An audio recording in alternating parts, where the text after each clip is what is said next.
Hello, interwebs, and welcome to the third episode of Conspiracy Synergy. I'm your host, T. Snyder, and thank you for tuning in. As always, thank you for taking the time to dig through relevant, controversial material. It's very important to do. There are very crucial pieces of the puzzle that are being left out of the pieces that people are being given. So, what I find helps, when things getting as confusing as this, is to reflect on different perspectives from different experts across different fields of inquiry to try and take a new, fresh look at all of the things that are happening around us, not only in the now, but so too in the past, that we didn't realize it's a big part of what's unfolding in the present. We're going to be talking about the COVID-19 84 phenomena, but we're going to be talking about it as so much more and so much bigger than just that. Okay, so there is a lot of information about modern medical science that has been left out of the equation of how we've all come to equate. Because the scientific and medical industrial complex that Eisenhower warned about on his way out of office.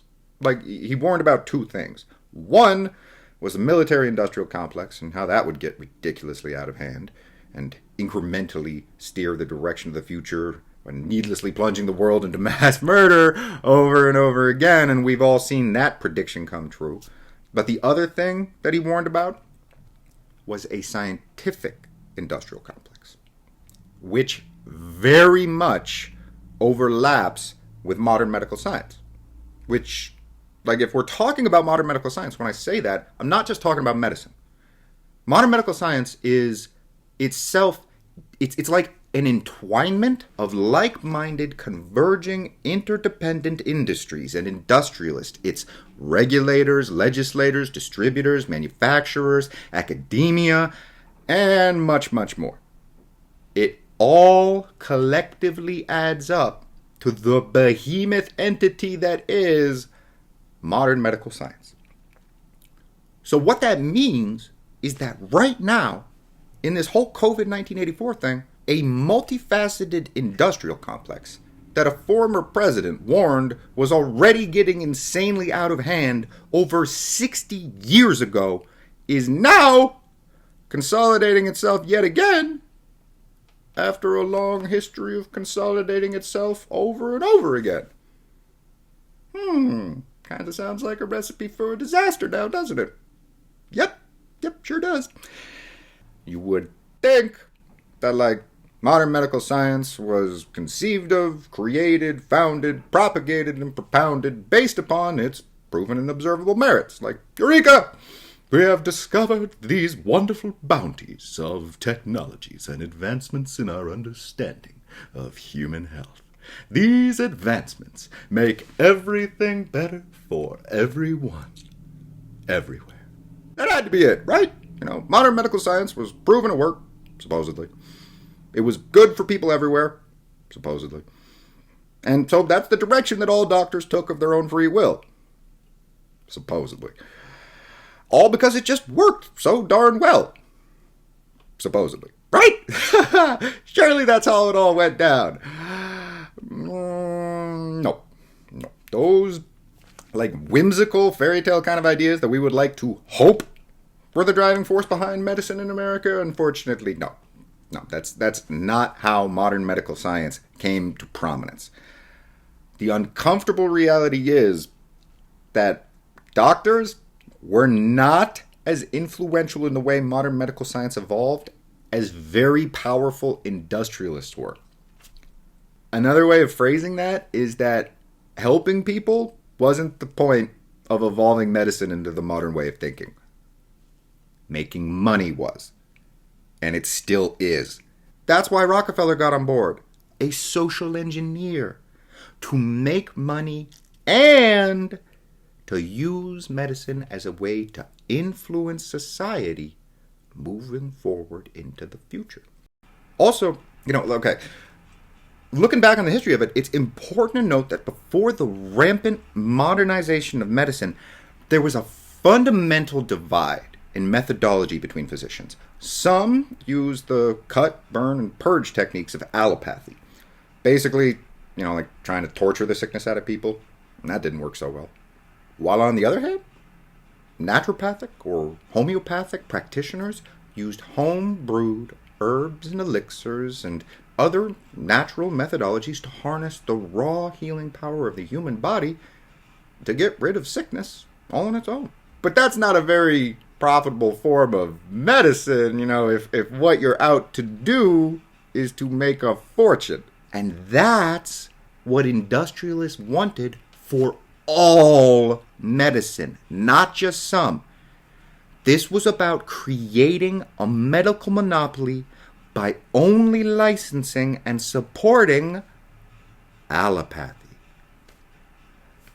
So it's really, really important to understand. We were all made to think of medicine in the way we currently do, partially because alternative naturopathic practitioners of medicine were deliberately marginalized and could no longer be licensed as doctors unless they went along with the direction industry had chosen for the future for all doctors. This is about policy initiatives. It's so much bigger than just the individual doctors. And many of those doctors are working as hard as they can to do the best job that they can to help as many people as they can, never suspecting the larger policy initiatives that came along and swallowed the medical profession whole, hurting both doctors and patients alike. Okay, now having clarified that for the most part, people are just doing the best they can with the very broken systems that we have found ourselves swallowed up by. Let's enter into the territory of trying to define what medicine actually is, because that's a very important concept. Our understanding of what medicine is constantly evolving. Why? Well, in part, we're forever learning new, miraculous things that we previously didn't know or understand about the world around us. But even more than that, the reason medicine evolves as much as it does is, well, frankly, it's because we're constantly encountering things we've never seen before as a species, as a direct consequence of all of the stupid shit we keep doing to ourselves. So, medicine isn't just what we do to try and treat an age-old ailment or illness that's been around for as long as we have. I mean, that's a huge part of it, yeah. But every bit as much. It's also our best attempts to understand new diseases that we have unknowingly created or made significantly worse by doing really stupid shit to ourselves. On that note, let's talk about vaccines. I know. It's very controversial, but that's what we're here to do, remember? We're here to talk about and to explore controversy so that it doesn't hurt as much to talk about. It's very important. So bear that in mind. This shit's gonna get fucking controversial, man. In the same way that mercury and many other extremely harmful metals used to be used in allopathic medicine as medicine, which ultimately caused huge amounts of suffering and death, well, the exact same extremely uncomfortable reality is now being revealed about vaccines too. Which all sounds like I'm crazy, right? Or misinformed and am totally off base, right? That couldn't possibly be true. If what I just said is true, then how on earth could people everywhere be so adamantly devoted to the idea of vaccines and vaccination? Well, okay. To enter into that conversation, it helps to understand a little bit of the history of vaccine production, manufacture, origins, success stories, and ultimately how those success stories are actually a myth. Take, for example, polio. So you know the age-old story of how the Salk polio vaccine was given away for free to save as many people as possible, and it, miraculously became available at just the right moment to stop an epidemic that was sweeping across America? Well, that's a bunch of crap. What actually happened was a convergence of toxicological environmental poisonings that coincided with what was then deemed the polio outbreak. In the book, The Moth and the Iron Lung, by Forrest Merriday, he delves into the nuance of history in a profound way. The book starts with a foreign species of moth escaping into the wilds of America. This moth hatched, spread, and soon after left entire swaths of the countryside barren and eaten away. People would wake up to find all of the trees bare, their crops destroyed, and the roads plastered with larva invaders. So what did people do? They sprayed huge amounts of pesticides to try and contain the threat. What happened to be some of the lead ingredients in the pesticides they were spraying? Dangerous, toxic metals that we now know to poison and paralyze people. And wouldn't you know it?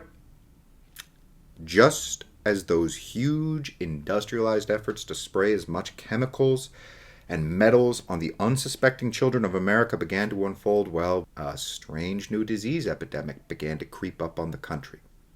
Polio. Which, while we're on the subject, it's not a disease that you can just easily diagnose. No, you have to actually autopsy the person who had polio, look at the inside of their spine, and only in death can it be officially diagnosed. Otherwise, you use symptoms as an approximation of whether the person had polio or not. Those who were poisoned by pesticides had the same symptoms as those who supposedly contracted polio. It wasn't a polio problem. It was a pesticide problem. Disease wasn't the disease. Poison was. And polio was an example of how man-made poisons can create epidemics that modern medical science then takes the credit for solving.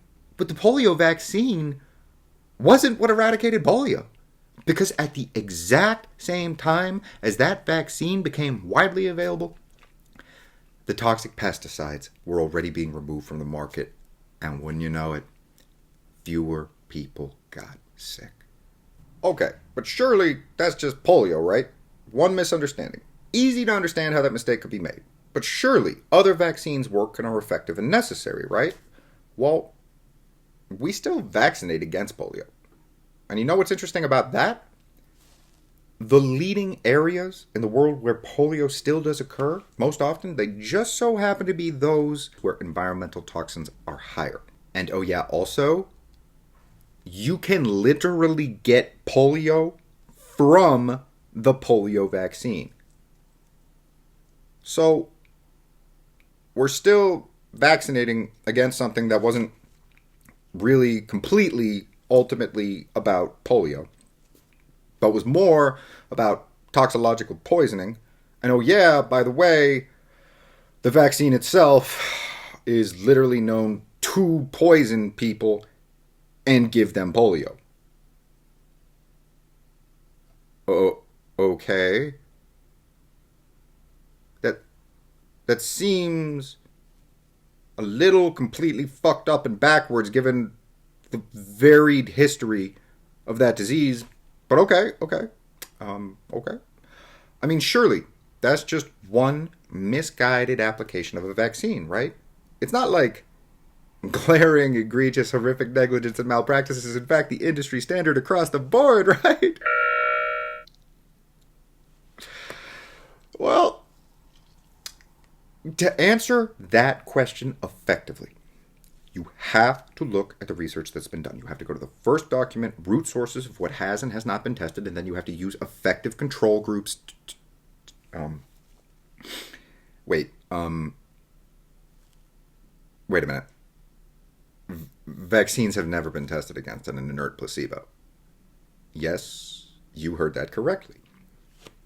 the staple, base level, most standard practice of any medical experiment or empirical study has not been applied to vaccines.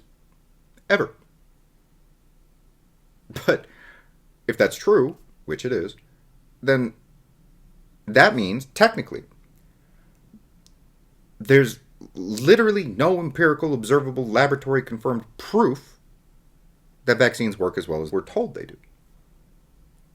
Nor, for that matter, is there definitive, unequivocal proof that vaccines are safe. Yep, that's accurate. Vaccines are given to pregnant women without the proper tests to determine their safety. So, I think a good way to discuss the subject is built around the premise of defining safety. So, my personal definition of safety is that which is proven or is very likely not to cause harm, and is proven or is very likely to help prevent harm. I think that's a pretty, reasonable, it's an okay definition of the word safe. So the question is, are vaccines safe? Well, if you ask the industry, of course they are. If you ask a doctor, educated by schools that have been co-opted and purchased by the industry, then of course they are. But what about all the parents who didn't know their children were killed or made sick by vaccines? Is it possible that there's actually much, much, much more harm and death and disease being caused by vaccines than is allegedly being prevented by them? And if so, is that really safe? Okay. That's not my judgment call to make. I think the vested establishment arbiter, insofar as that judgment call is concerned, would be the courts, right? That literally is the law's job, to determine if something is what it says it is or if it's actually a threat to other people. So, okay, what do the courts have to say about vaccines and vaccine safety? Well, if this wasn't all fucked up enough already, get ready for this one. The funny thing about the way the court system responds to vaccines is, all right, so back in the 80s, the vaccine manufacturers, who, by the way, if I'm going to introduce the vaccine manufacturers, I'm going to take a slice from a really phenomenal interview with RFK. Seriously, watch this interview. If you're just not digging the way in which I'm talking about vaccines here and you just want to cut straight to the gist, this is the interview to watch and this is the interview to share, to give you some perspective on what the fuck is actually going on. So I'm going to quote RFK here. And I quote, "The 4 companies that produce all 72 vaccines that are now mandated for our children are all convicted felons. Not only that, they're serial felons. They never stop. In the last 10 years, since 2009, those 4 companies have paid almost $35 billion in penalties, damages, and fines for criminal and civil violations, for falsifying science, for defrauding regulators, for lying to doctors, and for lying to the public, and for killing hundreds and thousands of people." So anyway, those sorts of folks, way back in the 80s, went to Congress, and so you know what Congress did for the first time in history? They created a special vaccine court called the National Vaccine Injury Compensation Program so that people wouldn't be able to sue vaccine manufacturers directly anymore. Instead, the vaccine court would take care of all that liability for them so that nobody would get in the way of unintentionally murdering children to make boatloads of money. And why would Congress do this? That happened because the vaccine, pharmaceutical, agricultural, military, and industrial coalescence of private industry fundamentally owns and controls the empty shell that is the United States government. So yes, Congress made the vaccine court happen, but the reality is that lobbyists made the vaccine court happen. So that's what the courts have to say about the matter. Back to my question. Are vaccines safe? Well, they're manufactured by serial felons who use lobbyists to buy Congress to create liability shields ostensibly labeled as a court of law so that said criminal felons can literally get away with murder, poisoning entire generations of children. And oh yeah, if all of that's not bad enough, it is entirely possible that they are contributing, if not outright causing, the autism epidemic as well. Oh yeah, I went there. I said it. Oh, no. That is speculation on my part. There isn't proof of that, right? No, there is not. Instead, there's very strong data, studies, correlational incidences of regression following vaccination, a variety of independent inquiries and theories to support the idea, and very strongly support the idea at that. But no, the definitive, unequivocal proof isn't there yet. Why not? Oh, right, because no one will do the tests. So what about independent researchers? Well, look at what happened to Wakefield, man. Is it really surprising that most scientists either don't have the funding or they don't want to fuck with a lobby so powerful that it was able to buy Congress, bypass the law, purchase medical schools, and turn many doctors themselves? And so, because of all of that fuckery making me dizzy, I'm thinking that vaccines are the very definition of not safe. Like, what the fuck? How in the ever-loving fuck can it be this glaringly broken, criminal, fraudulent, and scientifically unfounded without the entire world both knowing about it and being absolutely furious about it? How is that possible? Well, for starters, and this is very important to understand, insofar as what we think of as our own thoughts, as our own opinions. Billions of dollars buys a whole lot of opinions of people who didn't even realize their opinions were being bought. What happens is a sequence of unfounded, blind trust that people place in one another.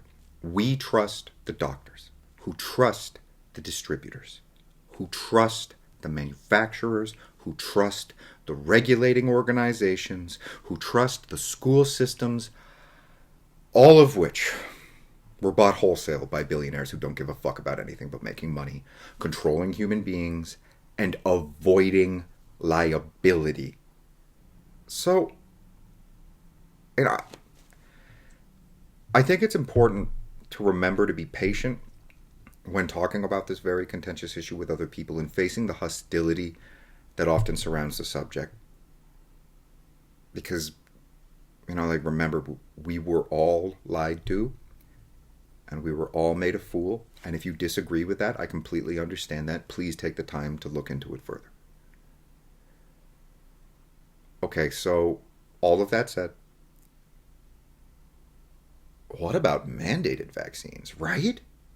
Because it seems like the industry is very powerful, very broken, which it is, very protected against complete transparency or criminal liability, and it also has a foothold in the medical establishment to such a degree that it's not going down without a fight. And for people who want to be vaccinated, well, that's just fine and dandy. If you want to be vaccinated because you believe there's a greater chance of getting a disease naturally than getting a disease from vaccines, then you go right the fuck ahead. It's your body. It's your choice. But what about when people are forced against their will to be vaccinated? Aren't a lot of states and different places in the world toying with the idea of forced vaccination more and more, moving forward into the paradigm of COVID-1984? And hasn't liability protection for the COVID-19 84 vaccine already been legally cemented, protecting manufacturers from any harm done to people from the upcoming vaccine? Yeah, that's already happened. Uh-oh. So, when it comes to the idea of forcing people to be vaccinated, I'll put it this way. Vaccines are known to cause disease, illness, and death. Even if you believe that they are completely effective and they work exactly as you're told, they still do cause disease, illness, and death. That's a reality. Not all of the time, necessarily, but yes, they do have those very serious consequences as a part of the risk of being vaccinated at all. And so, given that, isn't forcing someone to be vaccinated against their will, isn't that also technically threatening both their health and potentially even their life? And that can sound kind of alarming, right? But think about it this way. Approach someone with a syringe and say to them, in order to keep you safe, there's a chance I might murder you with what's inside of this syringe. But I have to do it to keep you safe from the possibility that you might die from a disease. And then they administer the shot, the person dies, and the person who gave the shot is all like, oh, well, I had to do it to keep you safe. What is going on? We gotta wake up here, everything is backwards. And we're still just getting started. This is a long episode. If you need to break it up into 2 parts, go ahead.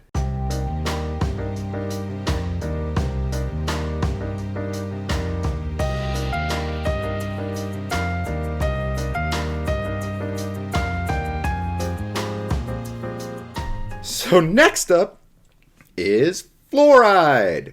The stuff that's put in our drinking water at a standardized level for every single person, regardless of their personal medical history, age, sex, weight, whatever. It's not like that stuff's important to factor in or anything. A blanket level of an industrial waste product like fluoride makes perfect sense to indiscriminately medicate an entire population with, right?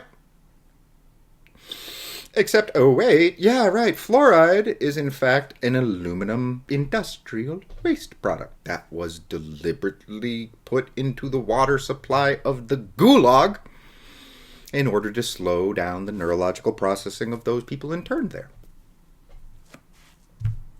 Wait, so we're putting the same stuff into our drinking water to help our teeth as was put in the water of the gulag, specifically to make people stupid. I'm sorry, but can anybody think of anything from the motherfucking gulag that they want more of in their lives? Oh, they had that in the gulag? Gotta get me some of that. No, of course not. It was a place designed to torture people and then use them as workhorses. Fluoride, if you get into the medical literature on that front and the ongoing litigation, well, fluoride is a neurotoxin. It doesn't help your teeth much, if at all, and it has been proven to have adverse effects on people's IQs, calcify their pineal glands, and violate medical ethics by medicating an entire population with the same level of medication, regardless of who they are or what their individual susceptibilities might be. Which, again, sounds fucking crazy. Until you start to understand that this is a very serious trend. It's very important to understand. We were all very, very, very, very sick and getting sicker even before COVID-1984. What we need to do to recapture our health, our vitality, and our longevity, it's not to take more pills. It's to depoison the planet and ourselves. Okay, now on that note of depoisoning the planet, oh man, get ready for this one.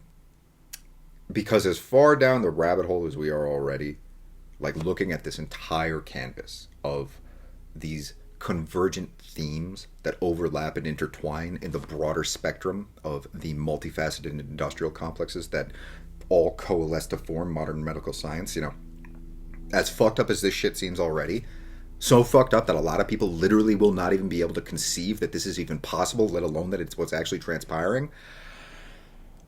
The next 2 points of inquiry that I'm going to go into are the completely mind-blowing fuckover kind of stuff where you're just like, what do I even think anymore if it's actually true? As much as we all like to think that there's no adverse health effects on our bodies or minds by being exposed to electromagnetic fields or radio waves or potentially 5G, or the all-around, all-encompassing electricity of modern society, well, once again, as much as we like to think that, it's one of those things where we simply didn't realize just how much we poison ourselves.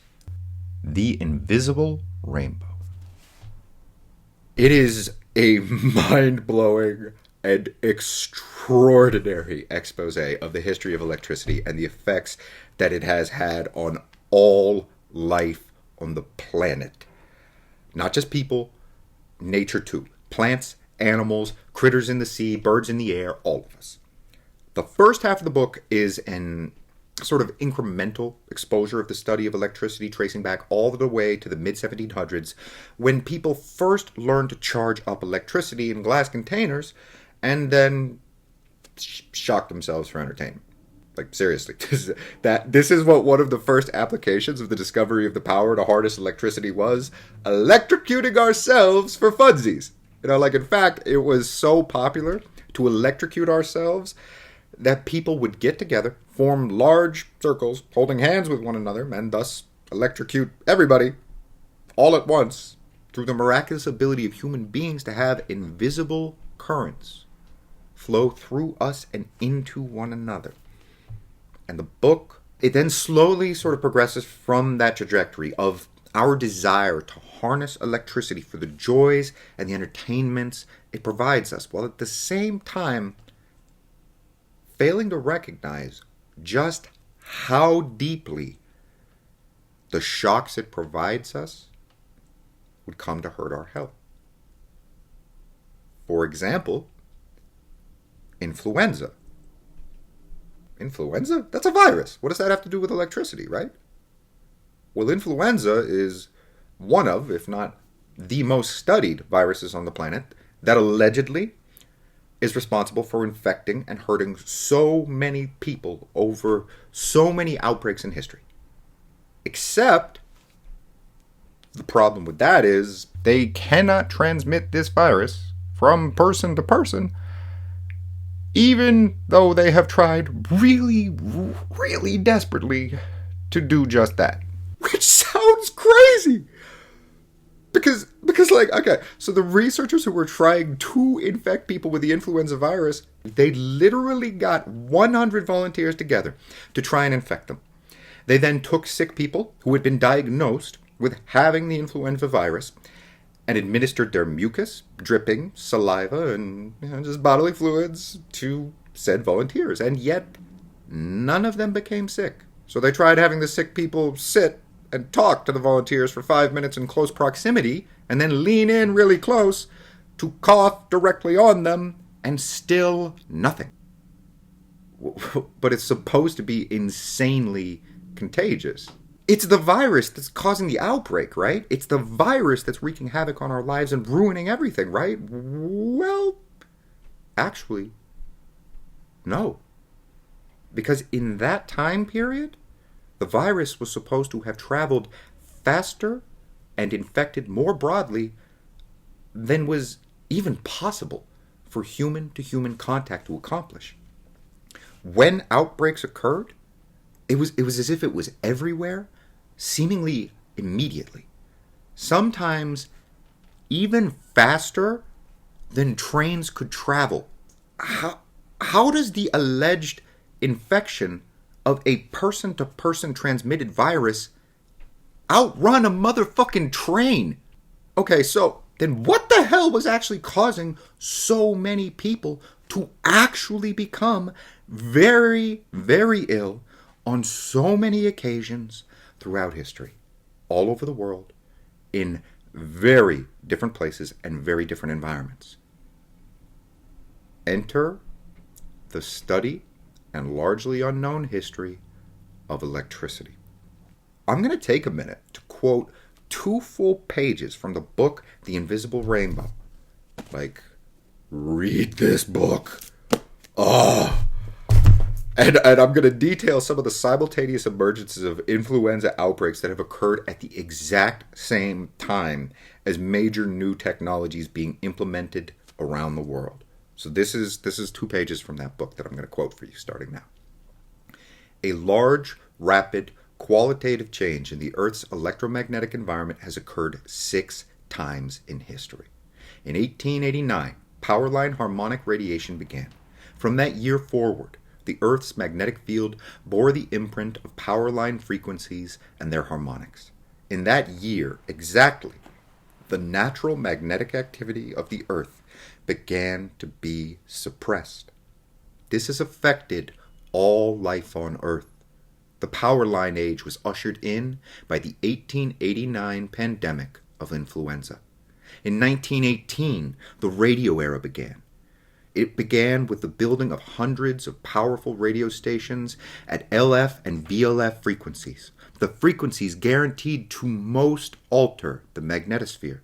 The radio era was ushered in by the Spanish influenza pandemic of 1918. In 1957, the radar era began. It began with the building of hundreds of powerful early warning radar stations that littered the high latitudes of the northern hemisphere, hurling millions of watts of microwave energy skyward. Low-frequency components of these waves rode on magnetic field lines to the southern hemisphere, polluting it as well. The radar era was ushered in by the Asian flu pandemic of 1957. In 1968, the satellite era began. It began with the launch of dozens of satellites whose broadcast power was relatively weak. But since they were already in the magnetosphere, they had as big an effect on it as the small amount of radiation that managed to enter it from the sources on the ground. The satellite era was ushered in by the Hong Kong flu pandemic of 1968. The other 2 mileposts of technology, the beginning of the wireless era and the activation of the High-Frequency Active Auroral Research Program, or HAARP, belong to very recent times and will be discussed later in this book.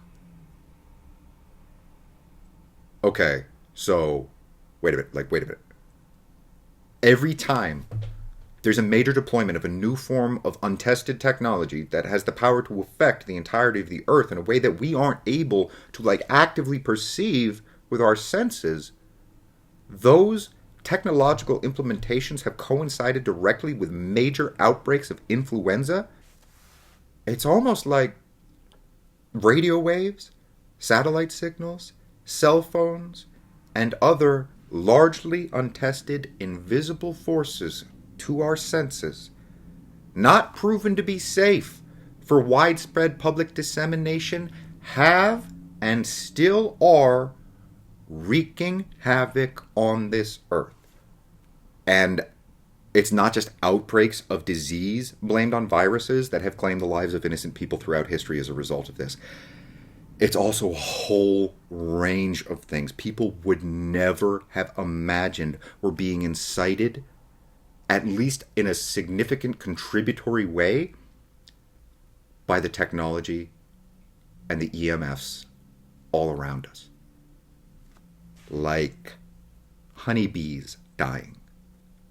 On the Isle of Wight, a researcher, and I'm probably going to mispronounce this, I'm sorry, but by the name of Guglielmo Marconi, I don't know, I have no idea what I'm saying, manned a radio tower station built to push the limits on how far signals could be emitted. Both Marconi and the people living on that island, and at times even up to 80% of the bees on that island, would come to suffer the consequences. They attempted to import more healthy honeybees from elsewhere. After all of those bees died, most of them died as well. Marconi himself suffered 7 heart attacks while working at the installation, constant headaches, a variety of health problems, and ultimately died. Marconi never put the pieces together. He never came to understand that an invisible force, the likes of which he was toying with, was capable of killing bees, destroying his health, affecting the local population, and resulting in the loss of a child. Okay, that's pretty creepy. But what else? What other ways have we been able to document the adverse health effects that EMFs can unknowingly have on people's health? Heart disease. Heart disease is directly related to the introduction of electricity in a broader capacity as well. Yeah, along with its simultaneous emergence within the animal kingdom. This is affecting life itself. Okay, but I mean, like, if that were the case, surely there would be public incidences of this coming out, and there are. Take, for example, the trial and subsequent criminal conviction of Cardinal Roberto Tucci, former president of Vatican Radio's Management Committee, for creating a public nuisance by polluting the environment with radio waves. The Vatican had many radio towers all pooled together that broadcast their signals out to the world. And do you know what the collateral damage of spreading the word of God in this particular way is? The incidence of those children between the ages of 1 to 14 years who lived between 6 and 12 kilometers from the Vatican antenna farm, they were 8 times more likely to contract leukemia, lymphoma, or myeloma. And adults living in the same range, they died at 7 times the rate of those who lived elsewhere. So cancer, diabetes, heart disease, and influenza are all directly affected, if not outright caused, by the byproduct from our various EMF, electromagnetic frequency emitting technologies. But okay, like, if that's the case, what about, like, our own personal EMF devices? What about cell phones? Well, shit, I mean, that one's so fucking obvious and simple to figure out that even a kid running a science experiment was able to put the pieces together. In 2004, a then teenage student, Alexander Chan, conducted an experiment wherein he exposed fruit fly larvae daily to a loudspeaker, a computer monitor, and a cell phone while observing each of their respective developments. The fruit flies that were exposed to cell phones failed to develop wings. Okay, but that's just insects, right? You know, who gives a fuck about fruit flies, right? I mean, yeah. What about people? Well, it's unfair to assume that by giving an exposure of something to a particular species, it would thus have the same adverse effect on people. But from an anecdotal, observational capacity, within oncology, the incidence of brain tumors is going up. It's been steadily rising with cell phone use right next to the ear. And yet the science that would allow us to, like, help people better understand the risks is largely controlled by the telecommunication industry, who, not unlike big tobacco, when it came to lung cancer, does not want people to understand the many, many risks of what's unfolding all around us right now.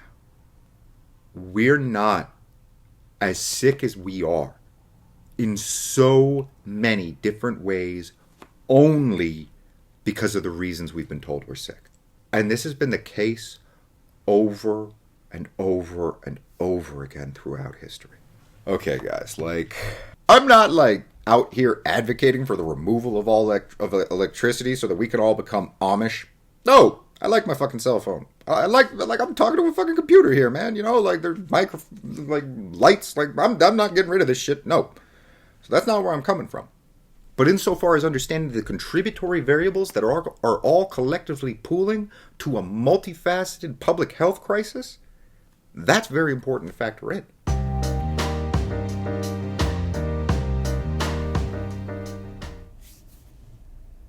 So I have officially decided to break this episode into 2 parts because there's just too much shit for any of our brains to be able to handle in this small a window of time. So today, we'll finish up with the whole introduction to modern medical science and toxins in our environment. And then next time, we can dive into the whole COVID and all of the associative stuff that comes along with that. So anyway, one of the questions on a lot of people's minds when all of this stuff that I've thus far mentioned in this episode comes up is, if any of this stuff, or if all of this stuff is true, then why haven't most of the public heard about it? Huh? Why isn't this sort of conversation public knowledge? Well, for starters, look at the current crisis in science. 50% of peer-reviewed publications cannot be repeated even by the people who publish them. In other words, a lot of major paradigms and institutions are pretty flawed and inaccurate right now.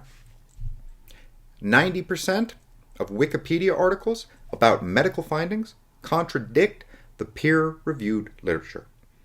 So there's also a huge disconnect between what's published and what's presented to the public. Corporate conflicts of interest is rampant and psychopathic. Gross distortions in public health narratives happen all the time. People who speak out about all of this are deliberately targeted and thrown in prison. If you do things that the medical cartel doesn't like, you can either be targeted by regulators or lose your license for valid alternative treatments, and the list goes on. Historically, most of what we've been exposed to about the underbelly of the evolution of medical thought has been paved over by press releases, mainstream sound bites, advertising, and our own personal experiences, which themselves rarely look deeper than a routine checkup. But right under our feet, a system of formulaic steps has been crafted all around us, without most people even noticing that those steps are there at all. It's a loop we find ourselves somehow walking, never really getting the chance to witness it for what it really is, or for that matter, a loop that we get the chance to step out of or move away from. That's what a monopoly is. And this is a monopoly of thought and practice, and too often turning a blind eye to what's poisoning us, while at the same time touting some miracle cure we're only getting sicker and sicker because of. So it makes sense that we wouldn't hear about any of this unless we took the time to speak to each other about it more often, directly. Which I think is something we should all start doing on a regular basis in a big way. So in the second part of this 2-part episode, I'll dive into and swim through COVID, discuss pandemic management, masks, the fourth industrial revolution, all the bullshit that comes with that. Schwab mother. Okay, anyway, I'll get into all of that. And a whole lot more of where this whole COVID 1984 biosecurity state thing is being directed. That is, until we stop it. On that note, final thought before I sign off here. Please support the show. I won't be going over the artwork for the shirt today.